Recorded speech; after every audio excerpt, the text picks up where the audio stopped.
안녕하세요, 여러분. 이번 영상은 지난 시간 색불로 단군에 의해 마한의 지위를 빼앗긴 단군 왕검의 어머니 부족인 웅씨에 대해 이야기해볼까 합니다. 초나라 하면 많은 분들이 항우와 유방을 떠올리며 중국 역사의 일부로만 알고 계실 텐데요. 놀랍게도 초나라 왕족의 성씨가 단군 왕검의 어머니와 같은 웅씨였다는 사실 알고 계셨나요?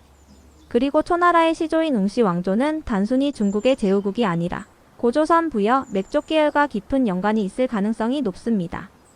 오늘은 초나라와 웅씨족의 기원, 그리고 그들의 후손들이 현재까지 이어져 온 이야기를 통해 초나라가 왜 중국 역사가 아니라 고조선 계열의 역사로 봐야 하는지 살펴보겠습니다. 그럼 오늘도 유토와 함께 시작해볼까요? 웅씨족은 곰 토템을 숭배했던 부족인데 그 뿌리는 홍산 문명까지 거슬러 올라가. 홍산 문명은 지금의 중국 동북부, 특히 요령성과 내몽골 자치구 중심으로 번성했던 문명이야. 여기서 곰 모양 토템 조각이나 제사를 지낸 유적 같은 특이한 유물들이 엄청 많이 나왔거든. 피야, 여기서 흥미로운 건 홍산 문명이 단군 왕검의 어머니 웅씨족과 연결된다는 점이야. 그리고 더 놀라운 건 홍산 문명에서 이어진 웅씨족이 중국 문명의 핵심 인물들과도 연결된다는 거야. 태백일사 사만관경본기에 따르면 웅씨족에서 갈라져 나온 사람들이 소전, 신농, 그리고 헌원으로 이어졌대. 그중 신농은 농업의 신으로 알려져 있고 헌원은 나중에 중국 황제 신화의 중심 인물이 되지. 그리고 초기 신시배달국에서 한웅 천왕이 웅씨에게 왕검이라는 직책을 맡겼다는 기록도 있어. 그러니까 웅씨족은 환웅시대 초기부터 있었던 부족으로 왕검이라는 직책을 부여받은 부족국가였는데 후에 단군 왕검이 세운 고조선의 모태가 되었고 환웅시대 초기에 갈라진 웅씨족의 한 갈래인 황제헌원의 호손에 의해 만들어진 하헌주의 모태가 되기도 한다는 거네. 그런데 웅씨가 초나라와도 연결된다고? 초나라 왕조의 뿌리를 좀 더 자세히 설명해 줄 수 있어? 어떻게 웅씨가 초나라 왕족의 성씨가 되었는지 궁금해. 좋아, 피야. 초나라 왕조의 성씨인 웅씨는 고대 동이족 계열에서 곰 토템을 숭배하던 부족의 전통을 이어받았어. 초나라의 시조 웅역은 춘추 전국 시대의 강력한 국가 초나라의 기반을 세운 인물로 그 이름에서도 알 수 있듯이 곰 숭배와 깊은 관련이 있어. 이 곰 숭배 전통은 고조선의 단군 왕검 어머니가 속했던 웅씨족과 일맥상통하지. 특히 단군세기와 태백일사의 기록을 보면 초나라가 단군 조선과 연결될 가능성이 높다는 여러 증거들이 있어. 예를 들어 초나라의 대부였던 이문기가 단군 조선에서 벼슬을 했다는 기록이 있지.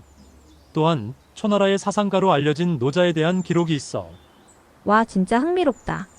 초나라와 고조선의 연결고리가 단순히 추측이 아니라 문헌으로도 확인된다는 거지?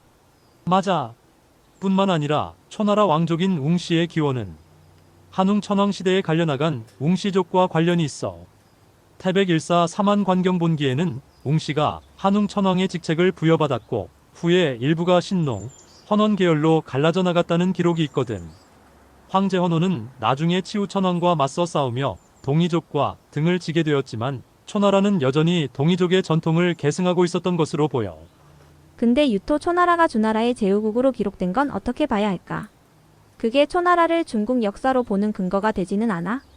좋은 질문이야, 피야. 물론 사기 같은 중국 역사서에는 초나라가 주나라의 제후국으로 기록되어 있어. 하지만 초나라는 주나라와는 완전히 다른 문화를 가진 독립적인 세력이었어. 주나라의 중심 세력은 헌원을 시조로 삼는 화하족 계열인데 초나라는 웅씨족으로 곰 토템을 숭배하는 전통을 유지했지. 이는 고조선과 같은 동이족의 전통을 계승한 증거야. 더 흥미로운 점은 초나라가 멸망한 뒤 그 유민들이 중국 전역에 흩어져 살며 오늘날 묘족으로 이어졌다는 사실이야. 묘족은 자신들을 치우 천왕의 후손으로 여겨.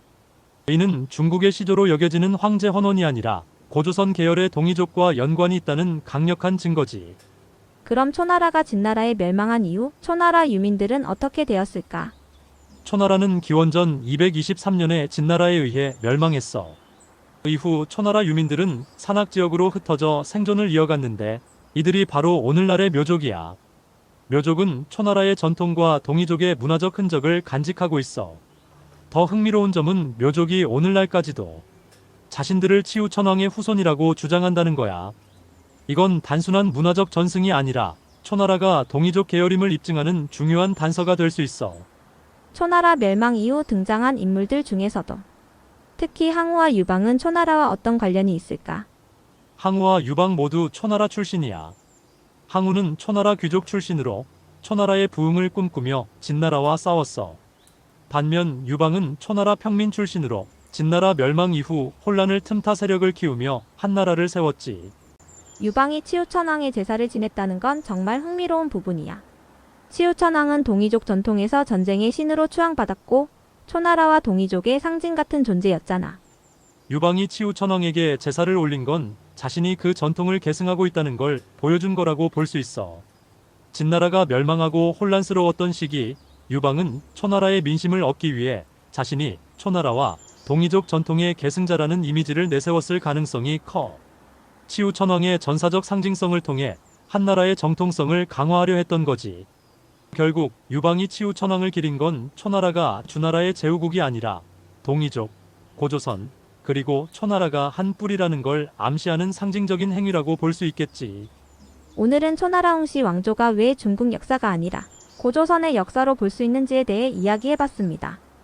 초나라 왕족인 응씨와 단군 왕검의 어머니 응씨는 같은 계열의 곰 토템 숭배 집단에서 시작되었으며 초나라가 진나라에 멸망한 뒤에도 묘족으로 전승되어 오늘날까지 그 흔적을 간직하고 있습니다. 또한 항우와 유방이라는 초나라 후손들이 진나라와 싸우며 새로운 역사의 장을 열었던 이야기는 초나라가 단순히 중국 역사로 국한되지 않고 동이족과 고조선의 연장선상에서 이해될 수 있음을 보여줍니다. 여러분은 어떻게 생각하시나요? 초나라는 정말 중국 역사로만 봐야 할까요? 아니면 동이족과 고조선의 맥을 잇는 역사의 일부일까요? 여러분의 생각을 댓글로 남겨주세요. 오늘 이야기가 흥미로우셨다면 구독과 좋아요, 알림 설정 꼭 부탁드립니다. 다음에도 더 흥미롭고 깊이 있는 이야기로 찾아오겠습니다. 감사합니다.